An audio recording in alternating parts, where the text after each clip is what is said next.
Good afternoon. Welcome to this presentation, whose title is What Does It Mean to Be Bilingual? So today is March 26, 2026. And my name is Jose Luis Lopez. The topic today is bilingualism. And if you notice on these pictures, you have what does it mean to be bilingual? Well, you're talking here about having not only different ideas, different languages, different people, different cultures. So that's the idea of bilingualism. This is the content of the presentation. I'm going to be talking about the beginning, the evangelization, families or groups of languages, definition of bilingualism, myths and realities of bilingualism, types of bilingualism, and how bilingualism is determined. Okay, what is the beginning? Here I have a picture of somebody that I hope you recognize. You recognize it? Probably not, all right? So let me show you the other one. These are two main characters that at one point are key to the beginning of bilingualism in Mexico. They are Hernán Cortés and Jerónimo de Aguilar. What is the key importance of these characters? Well, in this case, Cortés only spoke Spanish, all right? So when he arrived in Mexico, he needed somebody to communicate his ideas to the indigenous people in Mexico, right? So he came across, or he met Jerónimo de Aguilar, who knew Spanish and also Maya. How did he learn Maya? Well, at one point he was made prisoner in, I think it was Yucatan, and he learned Maya for about 8 years. So when he met Cortés, he said, look, I have somebody who can help me meet my objectives, all right? Then they needed somebody else, which in this case was, can you tell me the name of this person? I don't know the name of the person. You don't know the name. Well, we're talking about La Malinche, La Malinche or Doña Maria. If you notice, there are 3 names for the same person. Doña Maria was to the rest of the Spaniards. La Malinche and Malinche were referred to the indigenous people, right? Now, something about La Malinche was that she spoke Mayan, Nahuatl, and Spanish. So because of this, being able to speak these 3 languages, she was able to be not only an interpreter, she was able to be an important person in the whole process of colonization for Cortés. Without her, probably Cortés wouldn't have done as much as he did in the past, right? As additional information, she was a gift to Cortés. One of the kings in Tabasco gave her as a present to Cortés, right after Cortés had conquered these people.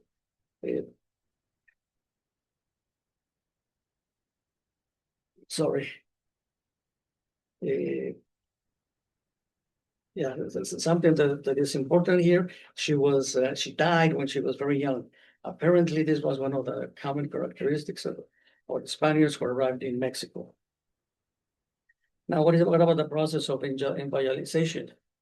So again, do you know this person? No, okay. So he is Pedro de Gante. He was the first friar who arrived in Mexico. And it's funny that he was not sent by the crown of Spain. He was sent by the Franciscans in order to evangelize the indigenous people, right? He was the first teacher. He was considered the first teacher of the Americas. He arrived in 1521, one of the missionaries, and founded the Colegio de Texcoco. As many of the friars in Mexico at the beginning, they founded different, not only churches, but different areas. Then we also have this other person that probably you have no idea about him. His name is Juan de Ayora. He was a polyglot. He knew 3 or 4 languages. Now, how was he able to learn so many languages? Is because he did a lot of travel in Europe. So he was able to speak Tarascan, Nahuatl, Chinese, and Tagalog. And another key important person in the evangelization process was Juan de Tecta. What's funny about him was that at one point he confessed Cuauhtemoc before he died, and he had so much information that at one point Cortez wanted from him. And since Cortez didn't really didn't believe the friar, he killed him because he thought he had kept many secrets that at one point Cuauhtemoc had to have told him. Now, also at one point there were this is something I didn't know. There were 12 different friars that they were in charge of the evangelization process in the whole, in this case, in Mexico, or what used to be not Mexico. Now, do you know how many families of or groups of families are in Mexico? Any ideas? No, nothing. 1, 2, 3, 4. No. Okay, here's the question: how many languages are spoken in present day Mexico? If you guess the number correctly, I'll give you a present. No, okay. There are 11 linguistic families, all right, all across the republic, and there are, out of these 11 families, there are 28 groups, and each of these groups has varieties. So we're talking about 364 varieties of languages. So this can give you an idea of how complex is the communication in Mexico. And what happens, for example, in some of these groups, people between these groups cannot communicate with each other, right? I mean, they speak maybe the same family, but they cannot understand each other because maybe the pronunciation is different, or maybe the words or the syntactic is different. Yeah, this information was taken from the INALI. I don't know if you're familiar with that. It's one of the institutions that does a lot of work for the indigenous.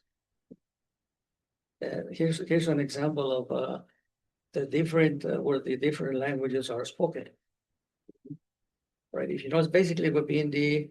Can you see it in the part of the south of Mexico? So there are 11 different families, and probably you can recognize some of the languages here. And here we have the different varieties.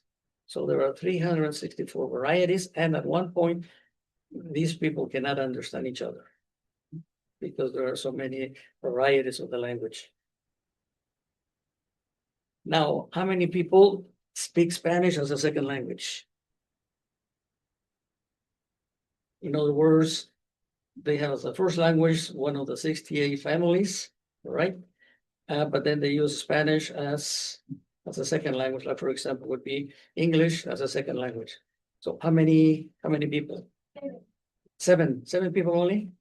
No, that's all right. No, we're talking about 7.4 million people. So, but remember, we're talking about a population of how many people in Mexico? 120 million people, or maybe 130 people. So out of 130 people in the whole Republic of Mexico, only 7.4 speak Spanish as a second language, all right? Which means that they have to have a way of communicating their social interaction, education, and for legal paperwork. So this is one of the purposes, not only of the friars in the past, but also the government these days.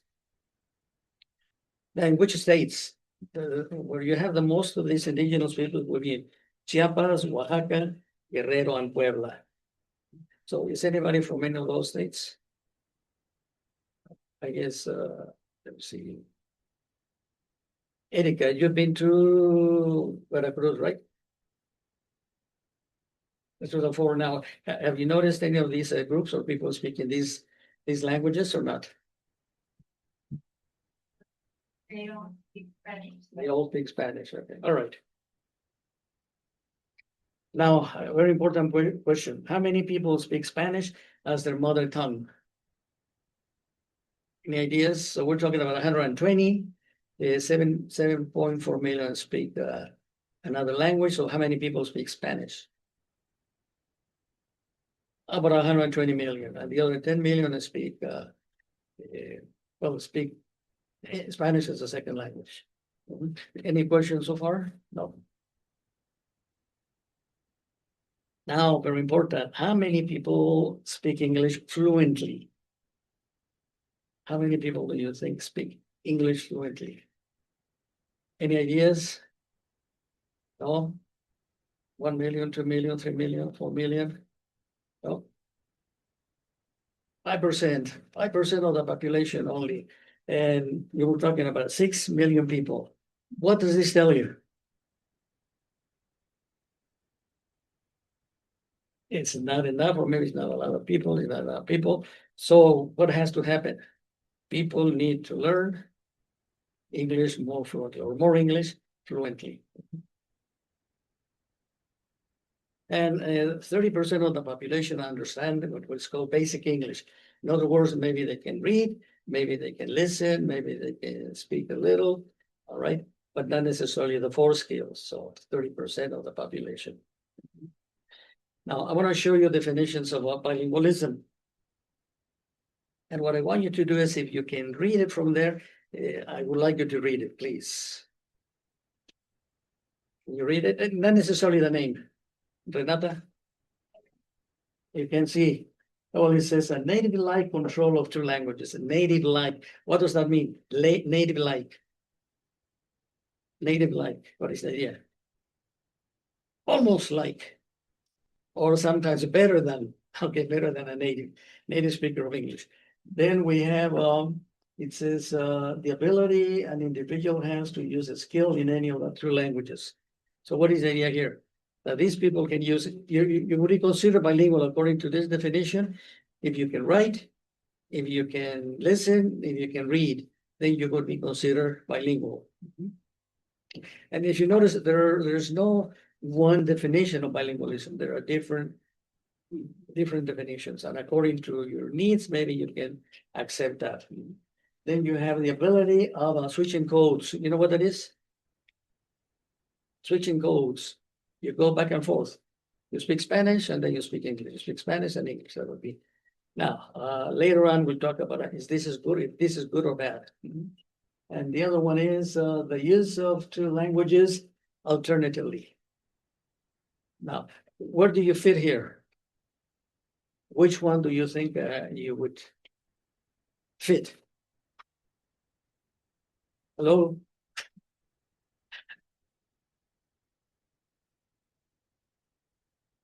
First, second, third, or fourth? Yes, maybe second. Why? A little bit louder. Can't hear you.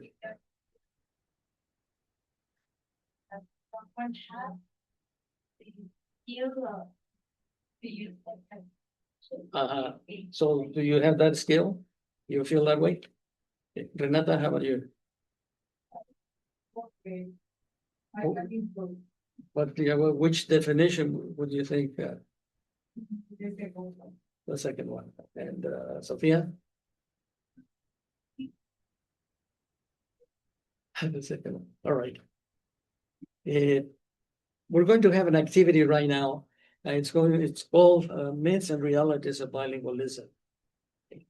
And what I'll do is, I call it a reality check. In other words, I want to give you situations from the real life, and then you decide whether it's a myth or reality, and then we'll talk about it. Just give me a second.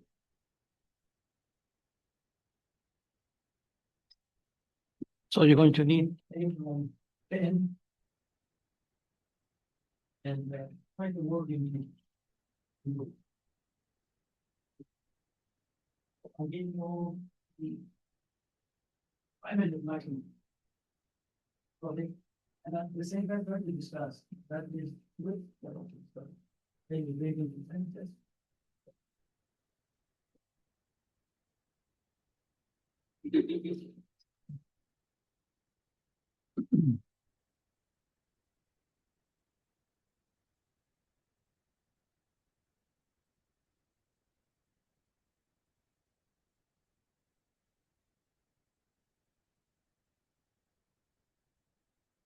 Can hear you.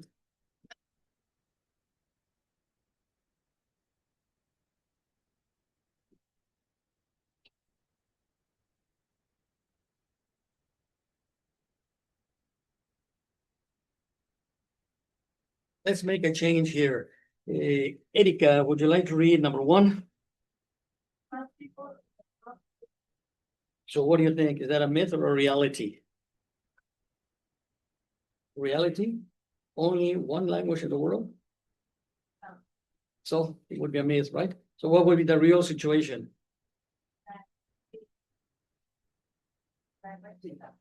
Yeah, from my source, it says that 45% of the population in the world speaks only one language, but 65% speak two or more languages. Sophia, read number 2, please.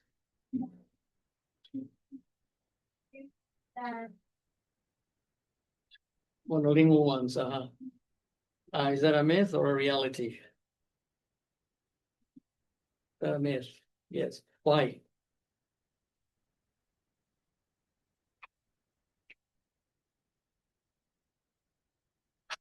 Yeah, usually, yeah, one of the comments or one of the bad things about bilingualism in the past, they thought the child was exposed to two different languages. At one point, one of them would be retarded. You know, it would take longer for them to develop. But in this case, later studies have shown that that's not a problem. That both languages develop at the same time. Renata, number 3.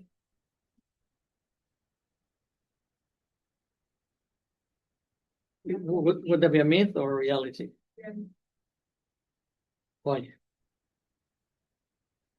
No, I mean, Myth. Erika?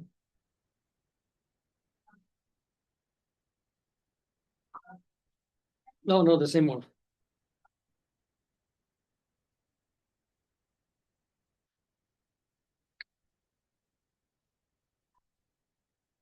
For example, in your body, when you do more exercise, what happens?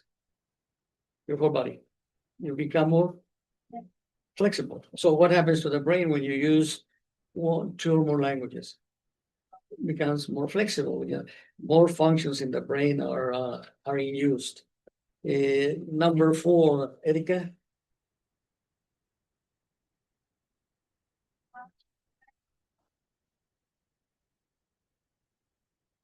So what do you think?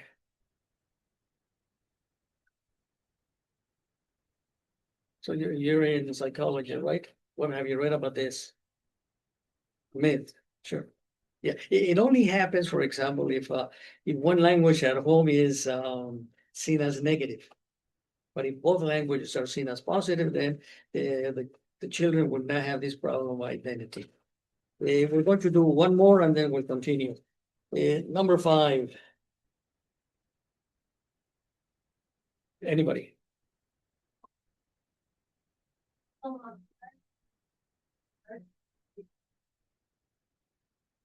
Would that be true, myth or a reality? Not necessarily. No.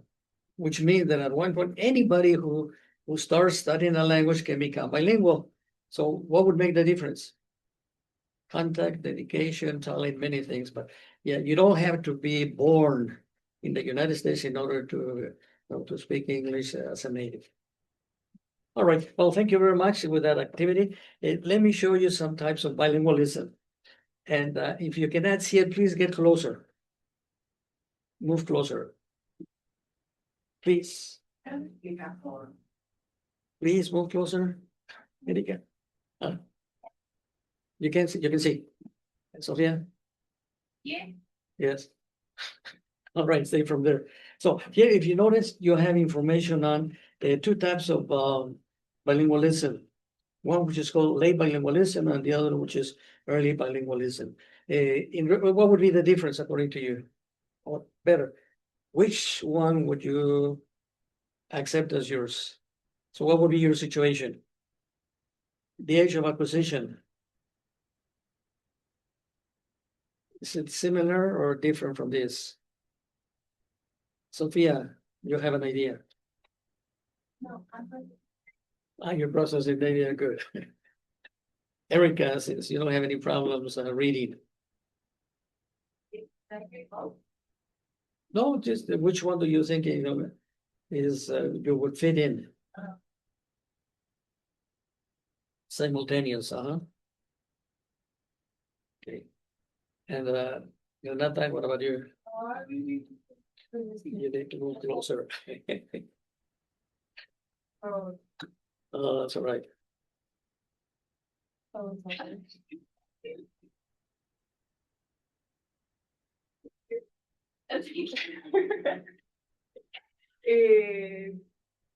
Language use, I think. Languages, all right. Okay, so again, there are different types of bilingualism according to the context that you learned it. Okay? And sometimes the context is important, but other times it's just the matter is to use it. Here's, I'm gonna give you some ideas about how bilingual is determined. So you will be considered bilingual if you go from Spanish to English. Are you that way? Do you go from Spanish to English when you speak? Is it easy or difficult? Or for example, you're speaking Spanish and then you try to go to Spanish and then it's difficult, or vice versa. So then you would have this one characteristic you have.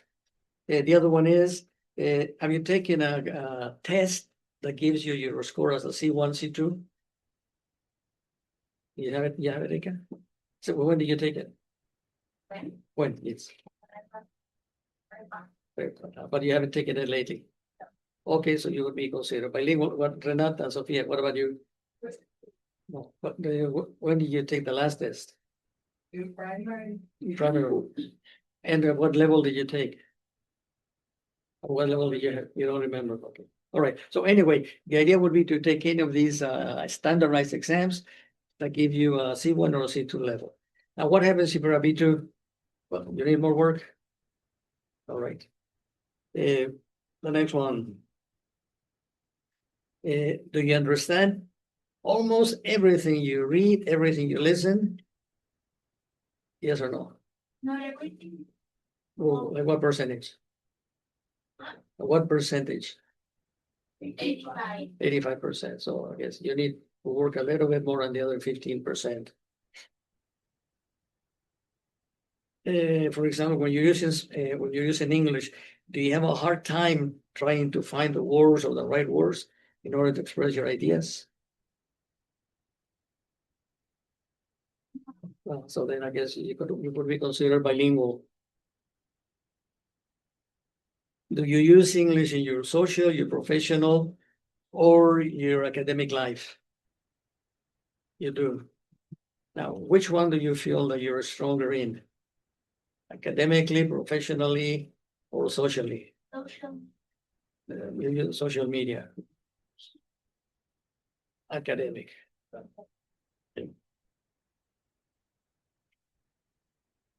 Do you discuss complex topics in English? Not really.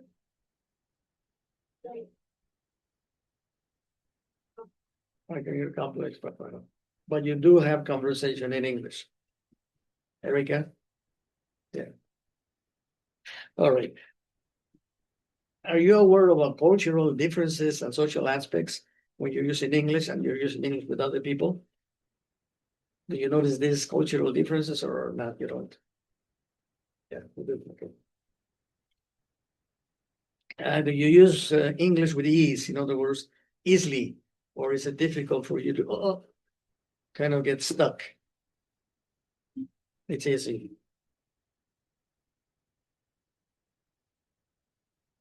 Let's keep it here. Now, bilingualism is a never-ending process. What does that mean? You keep learning, and you should keep learning, right? Do you have the habit of a native speaker of English when speaking? Yes, you do. All right. Now, this is just extra information that in order to go, for example, for anybody to go from level A1 to B2, you're talking about 800 hours of instruction, so which is a lot of hours. You know, you just imagine how many hours you've studied English. Now, how many more do you have to go in order to get not only B1, I mean, B2, but also C1 and C2? And again, the more the better. The more contact you have with English, the better you're going to be. So you're talking about movies, you're talking about chats, any kind of contact you have would help you. Thank you. Thank you very much.